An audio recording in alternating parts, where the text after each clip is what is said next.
Matapos magsalo-salo sa mga tilapia at bangus na hango mula dito sa Lawa ng Taal sa bahaging ito ng Larol, Batangas kahapon, namigay naman ng relief goods ang lokal na pamahalaan ngayong araw sa mga apektadong mangingisda. Naging matumal kasi ang demand sa mga isda mula rito sa Laurel mula nang magsimula ang paghahanap sa mga nawawalang sabongero dito sa Taal Lake. Nakakalungkot ayon sa mga mangingisda na bagamat 4 na taon na mula nang sinasabing itinapon dito sa Taal Lake ang mga nawawalang sabongero, natatakot pa rin ang mga tao na kumain ng isda na galing dito sa kanilang bayan.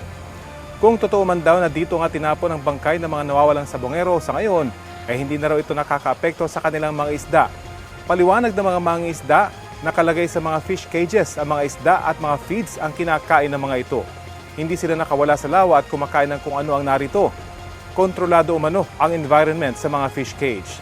Kaya pakiusap nila, tangkilikin na sana muli ang kanilang mga isda dahil lubhan na raw apektado ang kanilang pamumuhay. Narito ang payag ng mga mangingisdang ating nakausap. Sa mga taga-ibang lugar na namimili ng mga tilapia ay ligtas naman pong kainin ang aming produkto dito sa bayan ng Laurel.